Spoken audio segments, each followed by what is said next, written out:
Dia faly miarahaba mba antsika mianakavy mpanaraka tsy tapaka ny fandaharana Jeanne Forest Santé aty Canada ny tenako. Ny resantsika anio zany dia momba ilay atotom-borona mahagaga, ataontsika hoe atotom-borona masina angamby zany tsy inona zany fa ny œuf de caille. Ny œuf de caille dia masitrana aretina maro dia maro tokoa. Ny tantara kelin'izy io angamba no arosontsika eto aloha.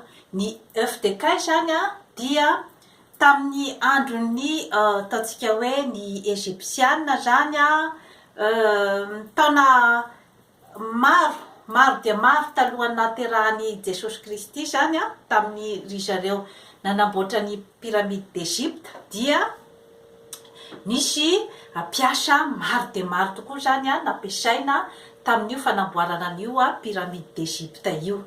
Ka tamin'izany andro zany dia misy ny olona zany izay natao nalefa hiasa hamboatra ny pyramide d'Egypte, ary nisy kosa zany ny sasany izay namboly vary, namboly voankazo ary niopy ny caille zany, vorokely atao hoe caille zany no nataon'ny zareo zany tamin'izany andro zany.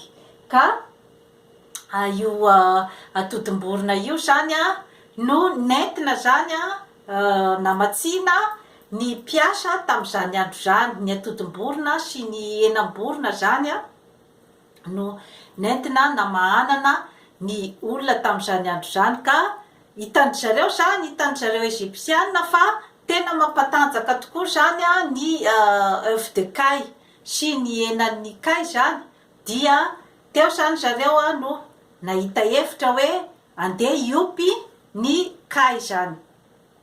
Ka ny zavatra misy ao anatin'io caille io zany dia misy protéine be dia be mihitsy zany izy io zay mampatanjaka kanefa tsy misy ny cholestérol. Zay zany mampiavaka azy amin'ny atotom-borona tsotra, ny atody akoho tsotra zany.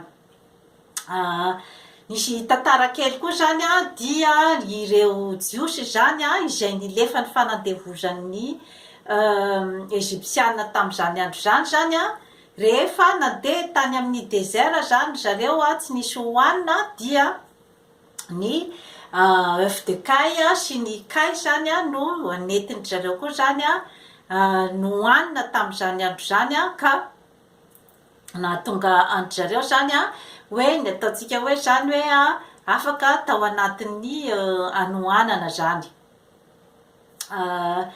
Ohatrin'inona moa zany izany œuf de caille zany? Ohatran'izao zany ny atodin'ilay vorokely atao hoe caille zany, tena kely dia kely tokoa zany ary misy an'ireto maintimainty reto zany mipaintipaintina amin'ny atody. Ka ny zava-dehibe zany amin'ny œuf de caille dia ny fisian'ireo otrikaina maro dia maro ao aminy, kanefa ny cholestérol zany dia tsy misy, toy ny otrikaina toy ny protéine, ny vitamine sy ny minéral zany, dia misy vitamine B1 15 fois plus ny vitamine amin'ny, raha ohatra ka hoharina zany amin'ny vitamine misy amin'ny atody akoho tsotra zany, dia ny œuf de caille zany misy otrikaina betsaka kokoa zany, ohatra hoe ny vitamine B1, vitamine B2, misy fer be dia be koa ao anatiny ary ao anatin'ny 100 grammes ny œuf de caille zany dia nahitana 678 kilocalories, 11,6% ny protéine, 14% ny graisse, 0,5% de glucides ary 0,9% ny minéraux zany. Hitantsika amin'izany zany fa tena ilaina dia ilaina tokoa zany io karazana atody io zany mba hampatanjaka. Inona sy inona daholo moa zany ny asan'io atotom-borona io zany amin'ny ataontsika fanasitranana ny vatan'ny olombelona zany. Miady zany amin'ny ataontsika hoe impuissance sexuelle, zany hoe ny olona zany efa osaosa zany eo amin'ny resaka fananahana zany. Dia mitsabo ihany koa ny asma, ny allergie reny zany, ohatra hoe le olona rehefa misy allergie zany dia mitsory ny lelo, ny ranomaso, ohatran'izay zany. Manampy ihany koa zany amin'ny conjonctivite, ny urticaire, reny mandrotsindrotsiny reny zany, dia mampihena koa ny cholestérol koa zany ao anatin'ny rà. Mampidina ihany koa ny tension zany ho an'ny olona izay miakatra tosi-drà, ary mitsabo ihany koa ny sinusite, ny amygdalite na le campotenda, ny eczema, reny aretin-koditra, mitsabo ihany koa zany ny ulcère, ny arerahana, ny volo mihitsana, ny diabeta, ary manampy ihany koa zany amin'ny fanahiazam-batana ny œuf de caille, satria ny calorie zany ambany dia ambany kanefa ny protéine zany ambony ary betsaka ny otrikaina, ka izay no mahatonga ny hoe tsy mampatavy zany ny fihinanana ny œuf de caille kanefa mampatanjaka. Miady ihany koa zany izy amin'ny goutte, ny ostéoporose, ny spasmophilie, zany rehetrarehetra zany dia afaka ampiasana daholo ny œuf de caille. Ka ny fomba fihinanana azy zany dia amin'ny maraina vao mifoha zany, mbola tsy misy sakafo mihitsy zany ao anatin'ny vatantsika olombelona, dia ho an'ny olon-dehibe zany dia œuf de caille 5 zany no hohanina isan'andro. Œuf de caille 5 ao anatin'ny ray volana zany, 30 jours. De rehefa avy eo zany dia asiana hanina kely zany, paosy kely mandritry ny 20 andro, dia tohizana indray zany ny cure rehefa avy eo mandritry ny ray volana zany dia œuf de caille 5 isan'andro zany hohanina vao maraina, mbola tsy misakafo, ary miandry kely zany hoe adiny 2 aorinan'ny avy nihinanana ny œuf de caille zany zay ianao vao tokony misakafo, amin'izay misy fiasany tsara mihitsy zany. Dia izay cure zay zany no averina inefatra zany vao zay vao tena misy vokany zany. Ka ny tsaratsara kokoa zany dia hohanina mata ny œuf de caille, amin'izay zany izy miasa tsara ao anatin'ny vatantsika.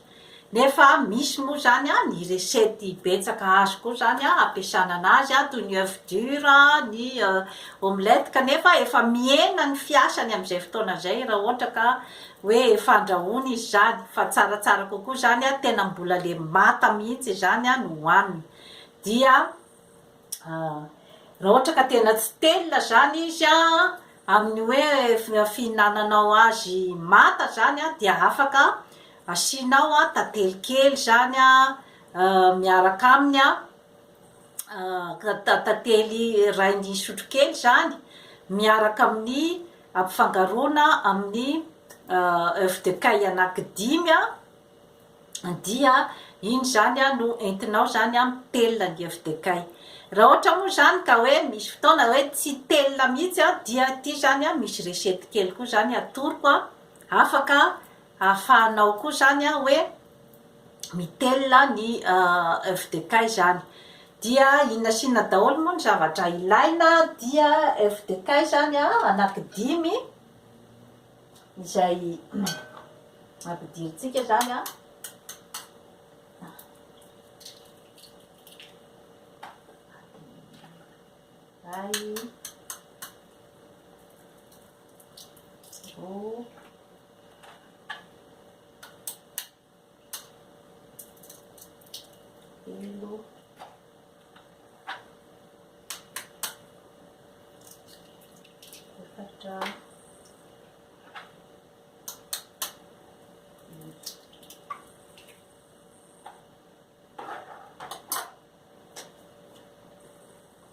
dia ampiarahantsika zany a amin'ny ronono ray tasy.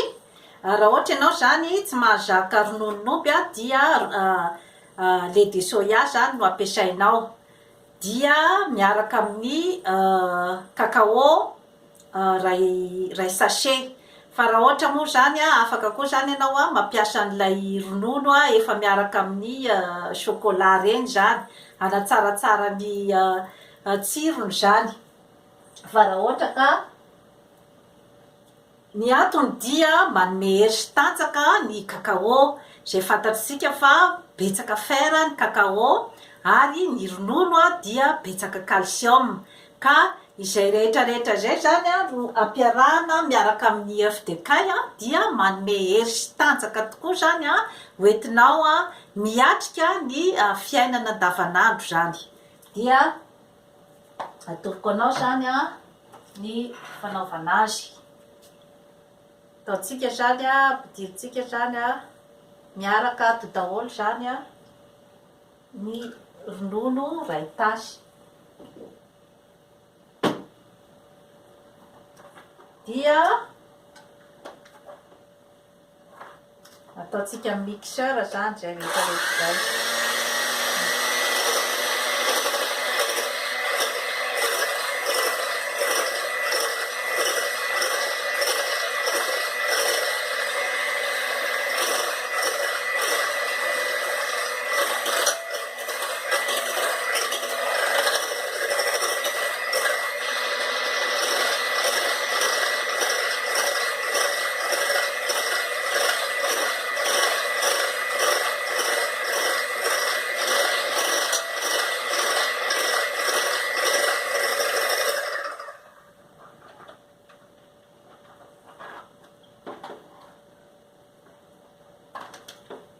Ohatran'izao zany a ny fangarony azo a amin'ny maraina zany, de afaka asianao a tantely kely a indroa ny sotro kely dite zany a mba tsaratsara kokoa zany a ny tsirony. Dia izay zany a no hohaninao zany a isa maraina mbola tsy misakafo a, de ho hitanao zany fa tena ampatanjaka anao tokoa zany. Tsara de tsara tokoa ny tsirony. Ny œuf de caille koa zany a dia afaka atao ihany koa zany a amin'ny tarehy ihany koa, atao karazana masaka zany le izy a. Dia maka œuf de caille zany a, zay ny anana ny fotsiny zany a, ny tamenany fotsiny no alaina, de asiana voasary makirana, ranom-boasary makirana kely de ampifangarona, dia atao amin'ny tarehy zany a. Ataontsika hoe indroa isan-kerinandro a, dia manala an'ireny a lotoloto amin'ny tarehy ireny a, ary manala ihany koa zany a ny rida. De toy izay zany a no azo natolotra atsika momba ny œuf de caille, ary dia tena manala avizanana tokotrany zany izy io a ho an'ny olona ohatra ataontsika hoe zany hoe voanio mamiadana, manome hery, manome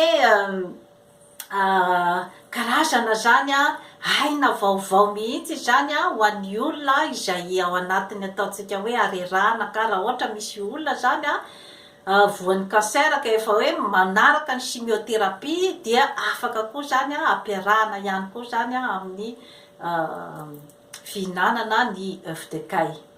Dia tsy dio matetitetika ny fandaharana Jeanne Forêt Santé fa hanatsara ny fiainanao ary manaova abonnement. Bye bye.